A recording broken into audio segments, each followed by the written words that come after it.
Hey there, welcome to day 10 of 100 Days of Code. And today we're going to learn about functions with outputs. Previously, we've already seen the other two flavors of functions, a plain function and also functions with inputs. But in today's lessons, we're going to be using the skills that we've learned, and we're going to be extending our knowledge of functions to build a calculator app. I think at some point in every programmer's lives, they will have built a calculator app. So if that hasn't already happened to you, then today is your lucky day, because that's exactly what we're going to be making. So it's a simple text-based calculator, and we can start off by writing a number and then picking one of the operations: plus, minus, multiply, or divide. So I'm going to divide this by 2. And then it shows us the full calculation: 5 divided by 2 equals 2.5. And now we can continue calculating with the answer from the previous step, or we can type n to start a new calculation. Let me type y, and maybe I'll do 2.5 plus 6. And now I get 8.5. By the end of the lessons today, you'll have understood how functions really work, how you can use them to reduce redundant code, and how you can provide inputs to functions as well as providing outputs. Once you're ready, head over to the next lesson and let's get started. To begin, the first thing I want to talk about is more on functions. So we've already seen a couple of things that we can do with functions. The first thing I showed you was how to create a very simple bog standard function using the def, the name, the empty parentheses, and then the colon. And then within the body of the function, you can do a bunch of things which will be carried out every single time you trigger or call the function, like this. And the first type of function basically just helps you reduce the amount of code you have to write when you have instructions that you want to execute repeatedly. Now, the next type of function we saw actually had something inside the parentheses. And this something is an input which can be passed over when we call the function. So in this case, 1, 2, 3 is the argument which gets passed in to this parameter called something, and then it gets used within the body of the function. The second type of function, the functions which allow for inputs, gives us the ability to modify the code in the function and to get it to do something different each time depending on what input was passed in. We're now on to the final sort of flavor of functions, and these are functions which allow you to have an output once the function is completed.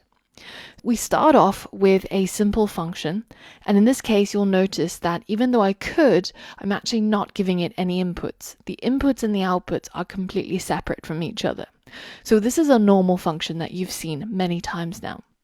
And within the body of the function, I'm going to do some piece of calculation. Let's say I'm going to calculate what is 3 times 2 and then save it to a variable called result. Now, once that's done, I can use the output keyword, which is return, and then after that keyword, I can put whatever it is I want to be the output of this function. So in this case, the output is the result. And what that means is when I call this function later on and it runs, then it will go ahead and output this result, and it replaces this line of code where this function was called. Now, that result is held in the code where the function was called, and I could save it to another variable. Result, of course, equals 3 times 2, and that means this output now equals 6. So this is what the code might look like. Somewhere I would define my function which has an output, which you can tell by the return keyword. Now, at some other point in my code, I decide to call that function.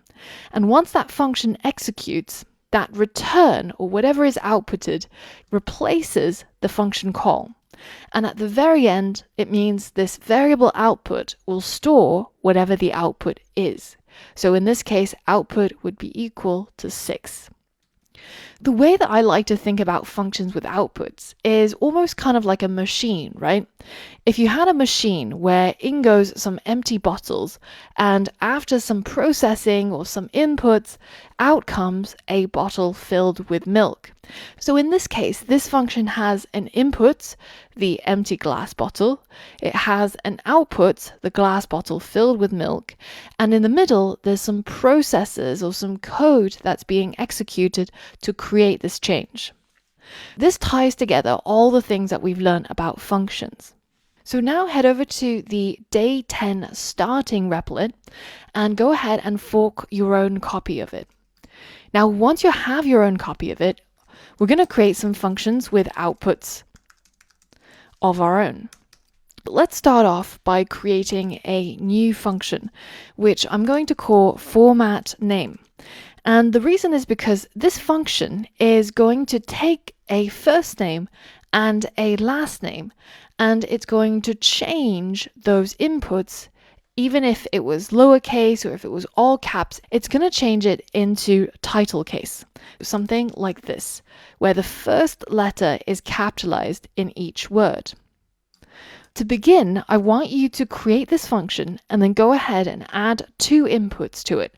One called fname, so first name, and another called lname, which is the last name. Pause the video and give that a go. Alright, so all we have to do to add inputs to our function is just to put the names of these parameters inside the parentheses. So now our function is able to take these parameters as inputs whenever this function gets called. The next step is we're going to convert these strings that gets passed in. So it could be something like this, all lowercase, it could be all capitalized, or it could be kind of random, right? Like some are capitalized, some are not, but we're going to make it all uniform. So all of these are going to end up like this. And to do this, we can search around in Google and you might come across a similar question in Stack Overflow. How do you convert a string to title case in Python? They have an example and it's trying to do exactly what we're trying to do. If we take a look at the answers, you can see that somebody is helpfully pointing to this title function. So you take a string and then you write .title, and then afterwards the string gets transformed and every word now starts off with a capital letter. And if you want to know more about how this title case works, then you can click on that link in title and then have a read through the Python documentation. Once you've read through that, go ahead and modify this fname and lname so that they end up being both in title case. Pause the video and give that a go. Alright, so we want to go ahead and take this fname and then write a dot and then write title to convert it to title case. Once we've done that, then we're going to do the same with the lname. And if we go ahead and actually print these out, and of course, in order for the function to actually execute, we'll have to call the function. So I'm going to put two inputs in here. One, which is going to be just Angela all in lowercase. And then the second one is going to be Angela all in uppercase. And now when I run this code, you'll see that the result is they both get converted to title case. In essence, this part of the code becomes whatever the previous value of fname is converted to title case. You might have spotted already that this title function actually has an output. It returns a version of the string where each word is title cased. Instead of simply just printing this, we can also capture it inside a variable. Let's create a new variable called formatted fname and also formatted lname. Now, what's happening here is we are transforming this input fname, turning it into title case, and then once this function executes, it has an output. and that output replaces this part of the code, and then it gets stored inside this variable. Now we can go ahead and print the final version of our function, which is going to use an f string to take the formatted f name and then add a space and then print out the formatted L name, like this. Now, if I start out with my first name, but all in strange sort of casing, and then my last name in all caps, let's go ahead and hit run and see what happens. You can see that my first name gets converted to title case, my last name gets converted to title case, and then that result is stored in formatted f name, and this result becomes stored in this L name, and then they get printed and formatted, like so. Now, instead of printing this result out, we could also return it as well. In the same way that this title function returns the output, replaces this part of the code, we can also do the same with our format name function. So let's delete the print function and go ahead and use return instead. Now this formatted string becomes the output. And as we mentioned before, what happens with functions with outputs is this output replaces the part of the code where the function was called. Now, if this is the string that we want to print, then all we have to do is just to save the output, which replaces this part of the code, inside a variable like this. And then all we have to do is just go ahead and print that formatted string. As you can see, when I run the code, the same thing happens. Now you can, and you might have, alternatively, just taken this function call and put it straight inside the print statement. That works exactly the same way. And we can visualize this using Thonny. If I go ahead and paste everything we have inside the editor and go ahead and run debug, then we can step into and see what are the steps that happen. So the first thing when this line 6 gets executed is it tries to call this function, format name. So it passes in these two inputs, and we're now within the function where we have access to these two inputs, f name and L name. Now the formatted f name becomes the title case version of the first name, and the same thing happens with the last name. So we now have a formatted f name and a formatted L name, and that is what's going to be returned as the output. Now, once that's completed, that output replaces whatever was in between the print statement, which is where we called this format name function, and this is what gets printed into the console. As I mentioned before, we've actually already been using functions that we didn't create that have all of these functionalities, right? For example, the len function takes an input and has an output.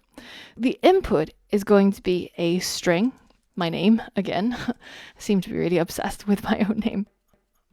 So now this line of code is going to run this built-in length function, calculating the number of letters inside this input that we've given it, and then it's going to return the result as an output, which we can now capture inside a variable.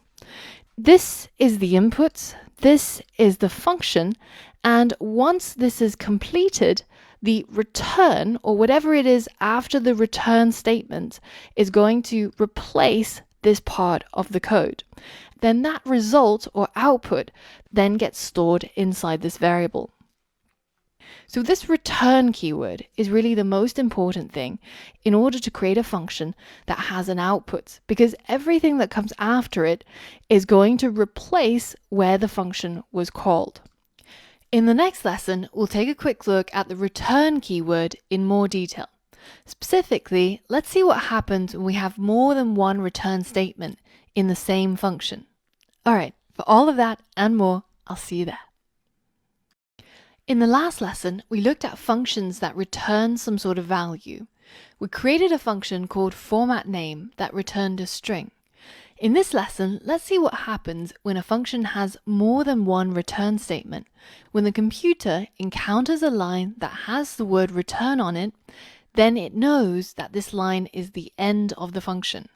If I add a line of code after the return keyword, notice what happens when I run this code. It doesn't ever get executed. And this is because the return tells the computer that this is the end of the function and you should now exit the function. You can actually have multiple return keywords within the same function, and you can even have an empty return keyword, so just the return keyword without anything afterwards. So for example, we could check whether if the f name is equal to an empty string or the L name is equal to an empty string. So in this case, it means that when we called format name, maybe we didn't give it any inputs. For example, let's say that instead of just calling the function as it is, we actually used the inputs function. So what is your first name and what is your last name? Now what happens is it'll ask us for a input, and it will take these two inputs and then call that function and return the formatted version to be printed. So now in this case, it's possible that we might have just not given it a first name or not given it a last name, and it probably shouldn't go through these lines of code. But at the moment, it's still running this function, trying to get the title case from the empty string and then printing it. And I can prove this to you by just adding an extra word in here. So again, empty first name, empty last name, and then it prints result, and then of course nothing. How can we get it to bypass the rest of the code if the user typed in an empty first name or last name? Well, we could use what I mentioned before, an early return. So we could just write return without anything afterwards, and this is going to escape the function. So it's basically going to terminate the function early. Now, this time, if I leave an empty first name and last name, you'll see it prints none, because there is no output from this to print. Now, of course, it's probably safer to actually return something that tells the developer what's actually going on, so we can give a meaningful message like return something like this. So this way we can catch the cases when something is not quite right and then exit our function instead of wasting time for it to continue working on something that we don't want it to do. We've covered a number of things in today's lesson, and I want you to combine this with your existing knowledge to tackle the challenge in the next lesson, to get to grips with this concept of functions with inputs and with outputs. Head over to the Replit Day 10.1 Days in Month coding exercise. Here you'll notice that I've copied over the isLeapYear function that we created a while back in another coding exercise. Now, the first thing I want you to do is to modify this function so that instead of printing leap year or not leap year, we're actually just going to return true if it is a leap year and false if it's not a leap year. Because we're going to be using that function in the next function that you're going to modify, which is a function that's going to tell you how many days there are in the month that you specify. So, for example, if I was to call days in month and passing in the year as 2022 and the month as 2, then I should get an output of 28, as in there's 28 days in February 2022. This is the reason why we need to know about leap years, because in a leap year, there's actually 29 days in February. You're going to combine the output from this function as well as this list of days in the month in order to modify this function to output the number of days in a month when this line of code is called. It's really important that you don't change any of the code below, but you are going to modify this function and add more lines of code in it. Take a look at the hints if you get stuck, but otherwise, pause the video and give it a go. All right, so the first thing I'm going to do is I'm going to change each of these print statements so that it returns a Boolean instead. So this one should return true and this one should return true. Now, when it's not a leap year, I'm going to return false instead. This way, basically, when we call this function isLeap passing in a year, then we'll get the output as either true or false. So we can now use that inside our function days in month. But before we do that, we need to get some inputs. We need to know what is the year and what is the month the user is interested in. So that is going to be passed in using these positional arguments. We're going to ask the user to input a year and input a month, and then each of these pieces of data gets passed into here and here, which will end up inside our function ready for use. The first thing I'm going to check is if the year is a leap year. How are we going to do that? Well, we're going to use our function here, isLeap, passing in that year, and then the output will be checked using the if statement. Remember that the way that if statements work is that if something is evaluated to true, then it's going to carry out the line of code below. But if it was evaluated and it turned out to be false, then it's going to skip this line of code. So instead of using true or false, or if 3 is bigger than 2, we're going to use the function isLeap and pass in the year that we got as an input. So this way, when a year is tested in this function, then it's going to output either true or false, which is going to replace this part of the code because it's the output from this function. So now if that output is true, namely it is a leap year, then we're going to check if the month they were interested in was the month of February. So if the isLeap year is true and the month is equal to 2, well, in that case, then we're going to return 29 because there's 29 days in February in a leap year. If this is the case, then this function is going to end right here when it returns 29. But if this is not the case, then it's going to bypass this line of code and we can output the number of days in a month for any other condition. So when it's not a leap year, we can go ahead and simply just use the return statement to tap into that list called month days. And we're going to pull out the value at the current month that's being requested. But remember that because lists start counting from 0 and the month that the user is going to be interested in doesn't start from 0. So if they're interested in January, then this month, instead of being 1, should actually be 0 to pull out this 31. So then we actually have to subtract 1 from it. So now if we test the code and we enter the year 2022 and the month of February, then we get the correct output, which is 28. That solves the challenge. Now, some of you I know might have gone even further, because we talked about using the return statement to catch out any situations where there might be invalid inputs.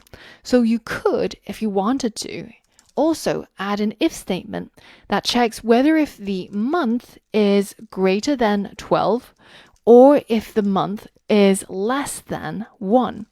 In these cases, then it's actually an invalid input, and you could just return invalid month.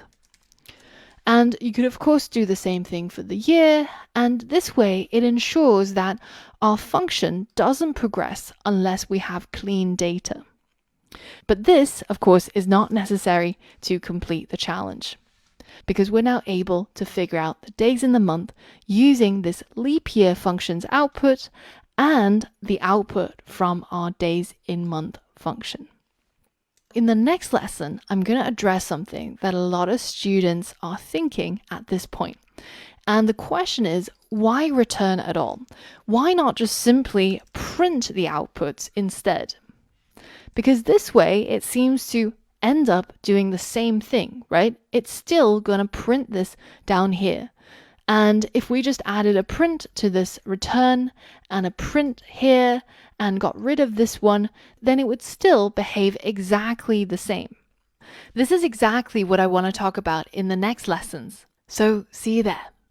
Hey guys, I want to quickly spend a few minutes talking about a concept in Python known as docstrings. Docstrings are basically a way for us to create little bits of documentation as we're coding along in our functions or in our other blocks of code. Now, previously we've seen that when we use other functions, like the ones that were already defined by Python, like the length function, you can see that as soon as I open up my parentheses, I can see this little piece of documentation that tells me what this function is actually going to do, namely return the number of items in a container. So how can we create the same kind of documentation for the functions that we write? Well, we would do that using docstrings. The docstring has to go as the first line after the declaration. So here we've defined the name of our function, the inputs, and then after the colon, the first indented line will be the docstring. But that's not it. You also have to use 3 of these quotation marks, and it's in between these 3 quotation marks that you can write your documentation. We could write something like, well, what is this format name function going to do? What would we want our future selves or another user who's using this function to know about it? Well, it's going to take a first and last name and format it. Notice how with docstrings, you can actually write strings that are multi-line. Normally, if I was to create a normal string, let's say, I don't know, A equals a string. If I hit the enter key, I'm going to get a warning because it's going to interpret this as the end of this line. And it won't see this closing quotation mark as being a part of this string. But when we use a docstring, we can write as many lines as we want, and it will be interpreted all as the same thing altogether, as if it was fitted onto the same line like this. Now that we've added our docstring, it's time to see what it looks like. Now, if I call this function format name and I open up the parentheses, you can see that the text we wrote here now gets populated in the documentation. It takes the first and last name and formats it to return the title case version of the name. So this is a way for you to be able to start documenting your functions and giving each function a little bit of an explainer. Now, you can also use this as a multi-line comment. So notice how when we write a comment and we go to the next line, it becomes code again. Now, you can, in fact, use something like this where you just comment as many lines as you like, and this will be interpreted as a comment as long as it's not assigned to anything. So for example, if I create a variable, then this is now a piece of code. Because it's a little bit confusing, the official Python guidance is actually to avoid multi-line comments like this. What is actually much easier is to just write your multi-line comment and then to highlight all of it, and then to hit Command and / or Control / on Windows. That's a much better way of differentiating the comment from actual pieces of code.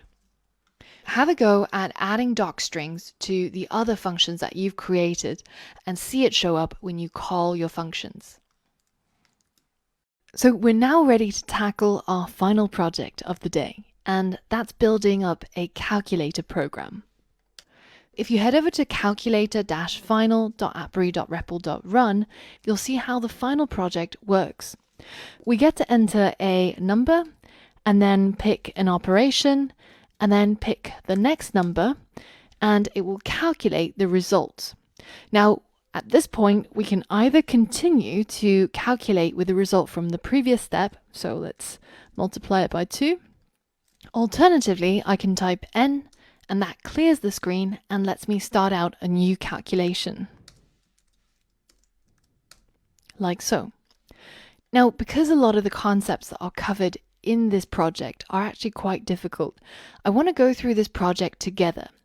And while we're building it up, there's also a lot of small challenges along the way that I want you to tackle. Once you're ready, head over to the calculator starting file and fork your own copy to get started. This calculator is going to have some different functions that it can do. So for example, we'll start out with a add function, which takes two inputs, n1 and n2, and then it simply just returns n1 plus n2. This is pretty simple. This is all that there is to the functionality of adding. Takes one number and adds it to the other one. And I want you to go ahead to create the functions in this same format for these other mathematical operations. So subtract, multiply, and divide. Pause the video and complete this challenge. All right, so subtract is as simple as add. So we'll just call it subtract. We pass in again two numbers, n1 and n2, and we'll return the outcome as n1 minus n2. And for time's sake, I'm just going to copy and paste these for the last two, and I'm going to rename them multiply and divide. And then when numbers are multiplied, we use the asterisk sign, and when number are divided, we use the /. So now we have four functions: add, subtract, multiply, and divide. And what we want to do is we want to somehow store these functions inside a dictionary. Here's another challenge for you. Can you create a dictionary where the keys are each of these symbols that we've used to add or subtract or multiply, and the values are just the names of the functions? So pause the video and try that now. All right, let's go ahead and create this dictionary. Now we start out, of course, with a set of curly braces, and as I mentioned, each of the keys are going to be the symbols for the operations, and the values are going to be the names of the functions. So we've got plus, and then we've got subtract, multiply, and divide. So now we have this dictionary. Let's go ahead and save it inside a variable called operations. Now this dictionary is going to act as the means in which we're going to call these functions. At some point down here, we want to be able to tap into the operations and then pass in the key that we want. So for example, multiply, and then store this as the function that we want. That means we can then call this function and then pass in one number and a second number, and this function is currently going to act as the multiply function. Now if we change this to plus, then this function is now going to act as the add function. So now the next thing we're going to do is we're going to create a variable called num1, where we ask the user for an input to say, what's the first number? And this number, of course, has to be converted into an integer. Now, the next thing to do is to ask them for the second number. So this is going to be pretty much the same as this line of code, other than the word second. Now, the next thing is we want to ask them which of these operations they want to do. Firstly, we want to be able to loop through this dictionary and print out each of these keys. And then we're going to ask the user to type out one of them so that we can figure out which operation they actually want to do. Go ahead and try to use a for loop to loop through this dictionary of operations and print out each of these symbols. All right, now we're going to use a for loop, and we know that when we use a for loop with a dictionary, it will loop through all the keys rather than the values or the actual entries. We can say for each symbol in the dictionary operations, go ahead and print out the symbol. And at the moment, if I run this code, you'll see that it'll ask us for the first number, the second number, and then it's going to loop through that list and then print out all the operations. So now we're ready to go ahead and ask them for an operation symbol. Pick an operation from the line above. So they're going to see all of these keys, and then they get to pick an operation like so. And that symbol is now going to be saved within this variable.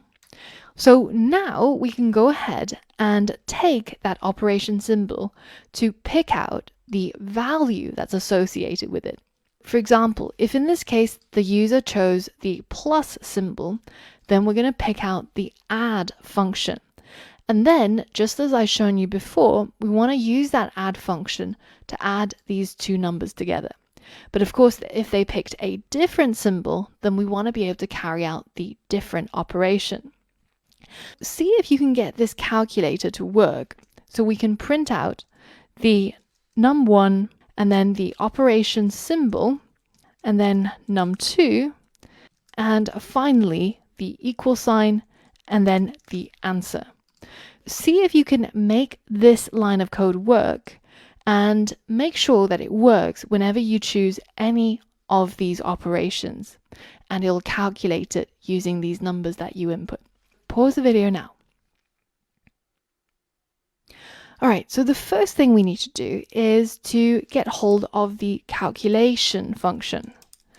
And this is going to be done using the operation symbol. So we're going to tap into our dictionary of operations here, and then we're going to use the square brackets to pass in the operation symbol. Now we can use this calculation function as if it were any of these functions. And that's of course based on the choice the user made here. So we can now say calculation function, and we can pass in the num1 as the first input, num2 as the second input. And of course our function all have a return value. And so this part is going to be replaced when the code runs with the actual answer. So we can now save that inside a variable called answer, and then that will get sent over here, and we can now test it out. So let's try adding 3 plus 5. So I'm going to use the add symbol, and we end up with 3 plus 5 equals 8. Now what about something a little bit more complicated? 45, 78, and we'll choose multiply. Now I think in reality it actually makes more sense to put num2 after the users entered the operation symbol, so that you actually end up with a better user experience like this. You can pick the first number, pick the operation, and then pick the second number. We've managed to get our calculator to work, but in this lesson I want to talk about something else. I want to talk about the difference between printing something to the console over here versus returning something as an output from a function. Because a lot of students get very confused at this stage and they think, well, why don't I just print this result instead of returning it? What's the actual difference and why would I use return? That's what I want to address in this lesson. At the moment, we've got these 4 functions, and when we call it, we pass over some inputs, and then once we get hold of the output, we go ahead and print it out into the console. Now, in the current state of the calculator, it's hard to see the difference between the print and the return. But here's a question. What if we wanted to take the output that comes from calling this function, and instead of just storing it inside a variable and then printing it out, what if we wanted to pass it as an input to another function? Let's say that at this point we decided, you know what, we're going to ask them to pick another operation. And then let's ask them to pick another number. And finally, let's go ahead and get the calculation function again based on this new operation symbol that they picked. And then we're going to calculate the new answer.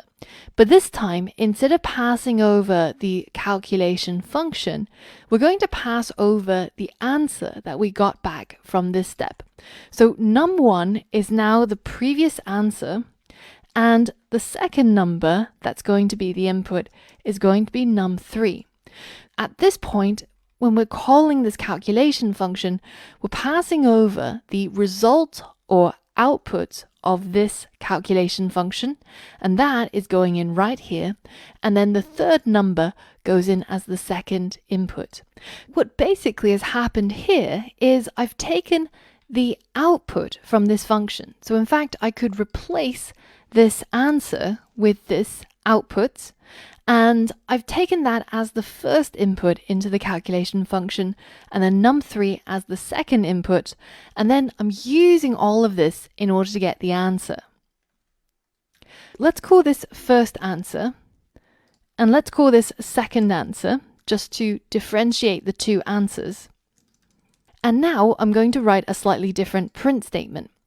In this case, the calculation is done using the first answer, and then the operation symbol, and then the num3 that was inserted at this point in order to obtain the second answer.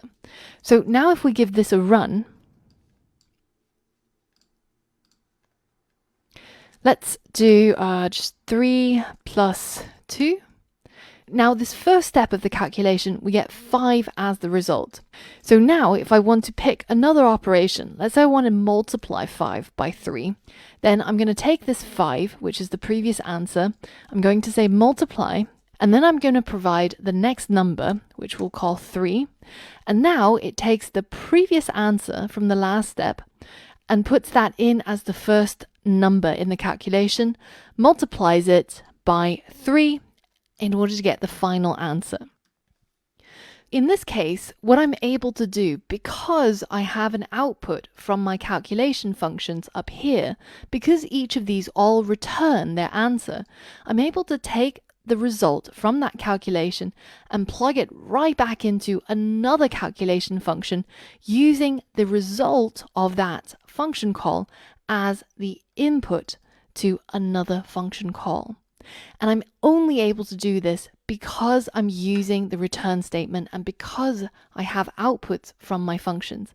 This would not be possible if I was using a print statement.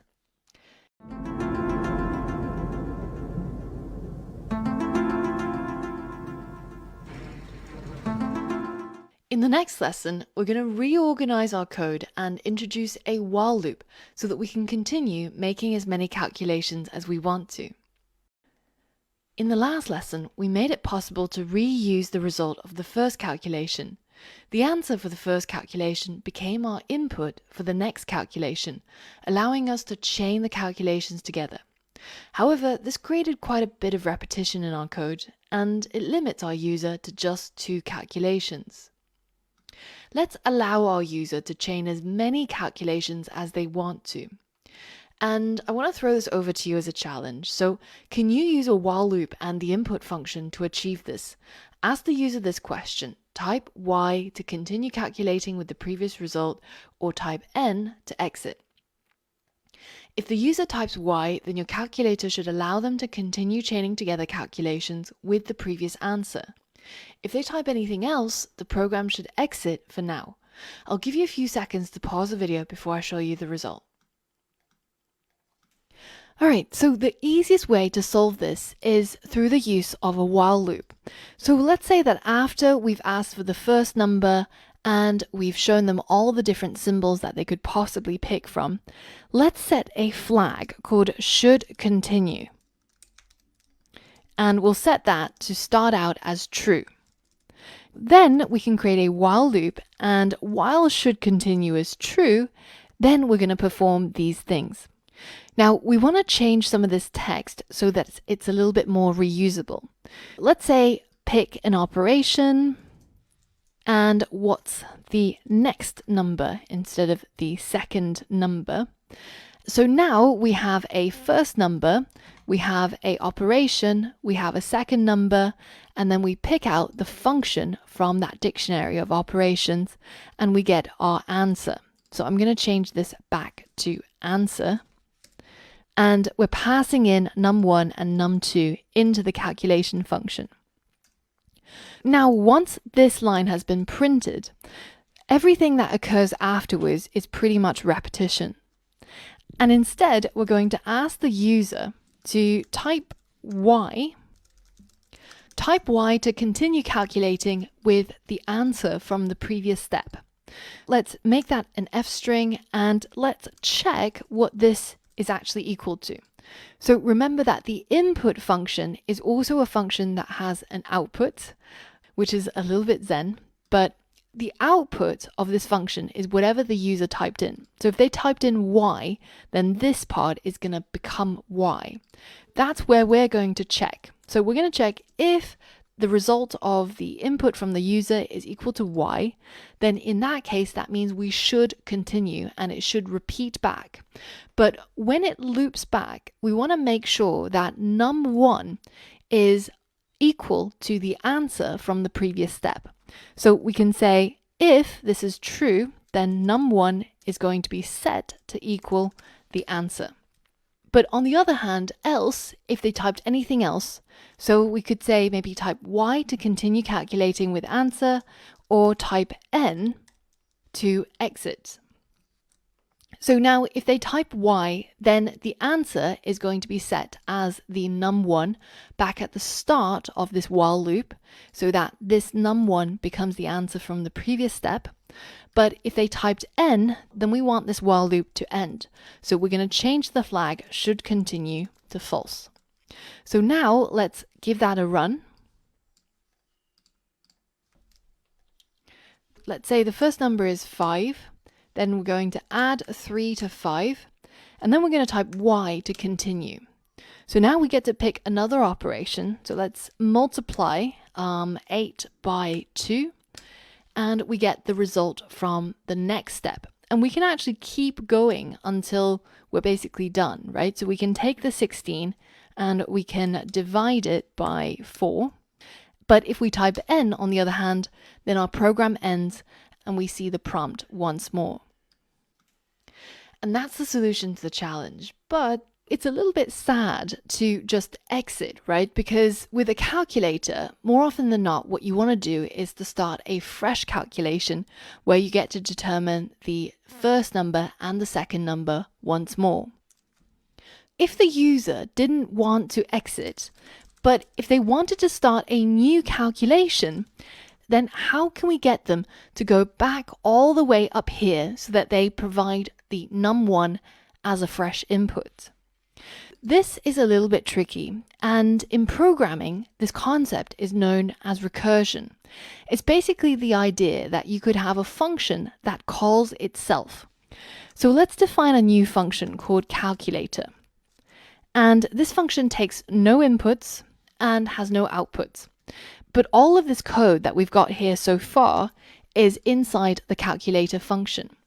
To begin, when we start, we have to call the calculator function in order for it to find the place where this function was defined and to actually carry out all of these instructions.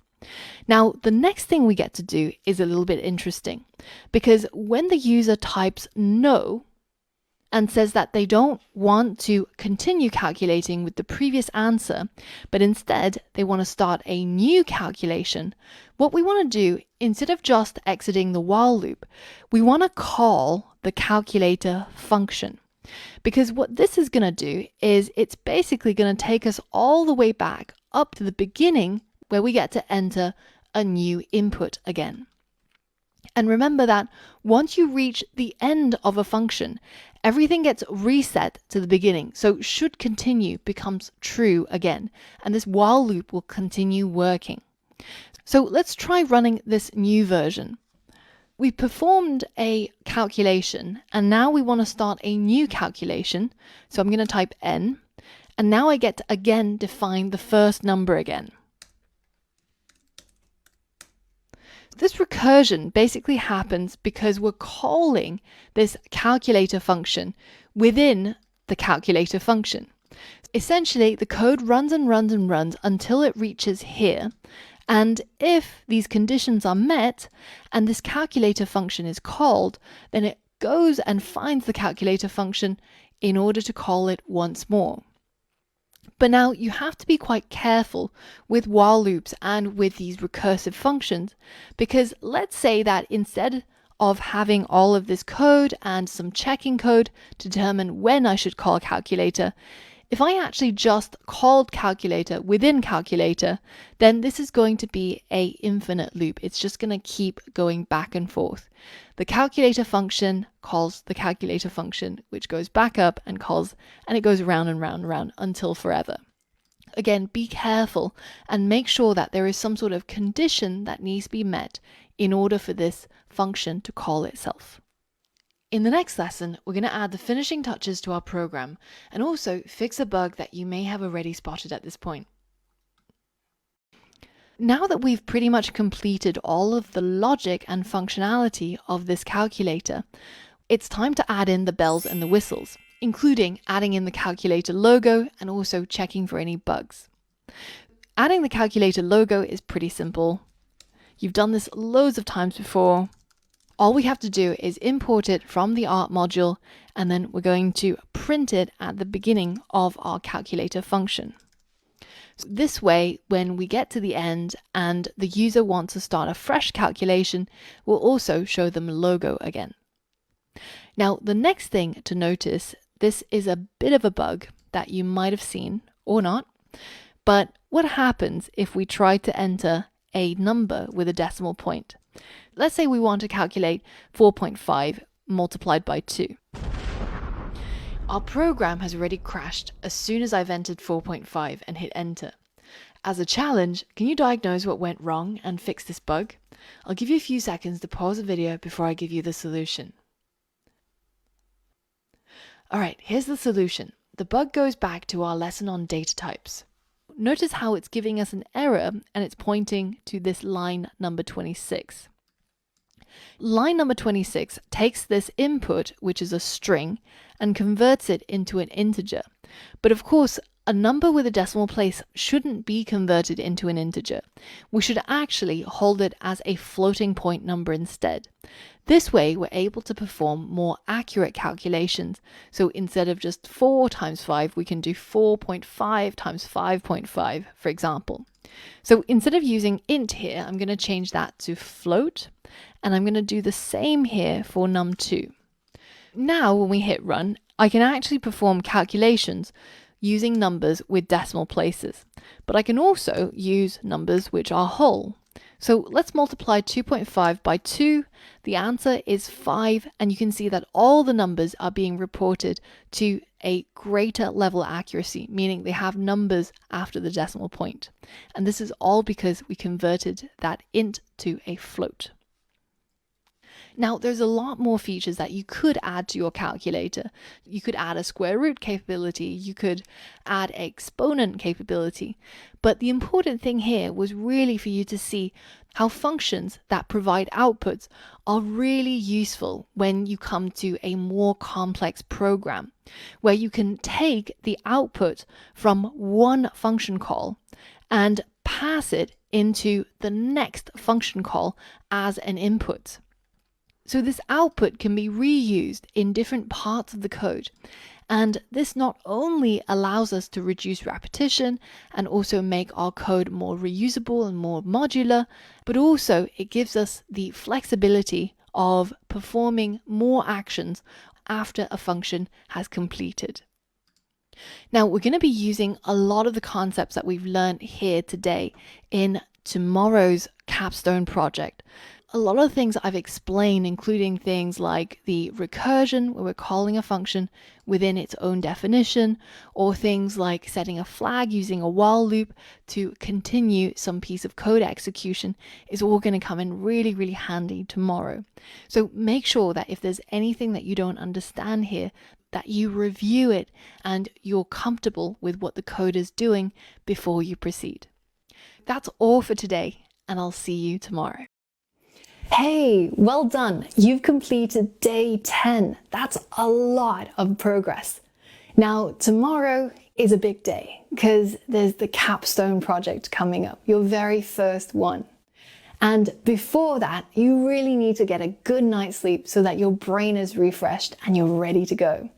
So here are some of my tips for getting a good night's sleep. Firstly, don't set a wake alarm, set a sleep alarm as well. Have an alarm that tells you when it's time to start winding down, because we all know how easy it is to just keep watching YouTube video after YouTube video. I do that myself.